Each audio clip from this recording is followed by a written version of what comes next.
Jordan Peterson, many of you know who that is. Very, very smart guy. I've watched a lot of his videos, really respected the guy for several years. And he's come out in a video now saying that he basically is believing in Jesus.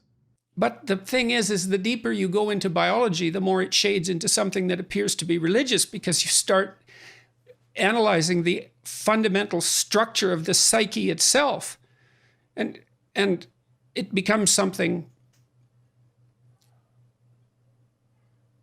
well, it becomes something with a power that transcends your ability to resist it. So you can think about Christ from a psychological perspective, and my critic, this particular critic that I've been reading, said, well, that doesn't differentiate Christ much from a whole sequence of dying and resurrecting mythological gods. And of course, people have made that claim in comparative religion. Joseph Campbell did that, and Jung to a lesser degree, I would say, but Campbell did that. But the difference, and C.S. Lewis pointed this out as well, the difference between those mythological gods and Christ was that there's a representation of, there's a historical representation of his existence as well. Now, you can debate whether or not that's genuine. You can debate about whether or not he actually lived and whether there's credible objective evidence for that, but it doesn't matter in some sense because it does, but there's a sense in which it doesn't matter because there's still a historical story. And so what you have in the figure of Christ is an actual person who actually lived plus a myth. And in some sense, Christ is the union of those two things. The problem is I probably believe that, but I don't know. I'm amazed at my own belief and I don't understand it. Because I've seen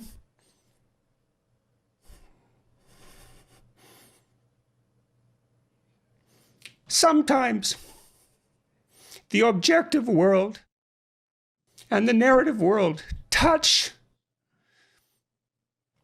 That's Jungian synchronicity. Yeah. And I've seen that many times in my own life. And so in some sense, I believe it's undeniable. We have a narrative sense of the world. For me, that's been the world of morality. That's the world that tells us how to act. It's real. We treat it like it's real. It's not the objective world. But the narrative and the objective world touch. And the ultimate example of that, in principle, is supposed to be Christ. But I don't know that seems to me oddly plausible.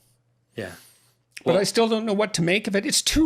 Partly because it's too terrifying a reality to fully believe. I don't even know what would happen to you if you fully believed it.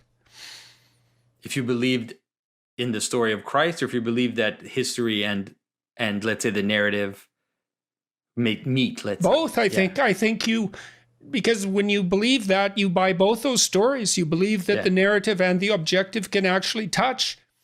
So first of all, this is really cool. It really is, because, the fact is that I like Jordan Peterson a lot. He's a really smart guy. He's talked a lot about, different things philosophically in life and being better men and just so many different topics. And he's been an inspiration for so many people. But if many of you may or may not know that he kind of had to go out of there or get out of the public eye because he was dealing with some serious anti-anxiety medication addiction. And it was inadvertent. He didn't realize what was going on until it was basically too late. And the withdrawal from it was so heavy on his body that his daughter said in a podcast, his first podcast, kind of coming back into everything, that he nearly died several times. I mean, we're talking, they got second opinion, third opinion, fourth opinion, fifth opinion, sixth opinion. I mean, they were traveling all over the world to find anybody that could figure out how to basically get him off this drug without killing him in the process. That's how crazy the situation was. And they actually had to go to Russia to figure this out. And of course, he was taking these anti-anxiety medications because his wife also had been diagnosed with cancer as well. So, I mean, just a really tough situation to deal with. And I always thought to myself, how can somebody go through something like that without Jesus?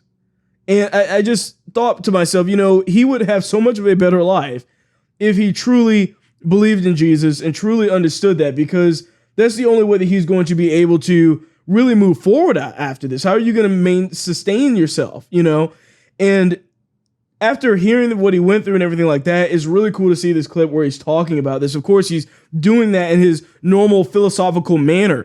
It doesn't mean that he is a born-again Christian right now or anything. But what it does mean is that he's willing to accept these and think about things and change his mind and see what's going on and adapt to what's actually happening in the world and actually read up on it. So I hope that, you know, he continues his exploration and reads the Bible, goes through that, and really gets an understanding of what is happening, and that hopefully God talks to him and tells him, it shows him the better life that he can have through Jesus Christ. So with that being said, you know, I'm going to be praying for him. I hope you are too, just as a guy, you know, that's dealt with so many issues and is finally kind of getting back on his feet. To come out in this video and really emotionally talk about this stuff is really, really awesome to see. You just watched a clip from the William Hall Show.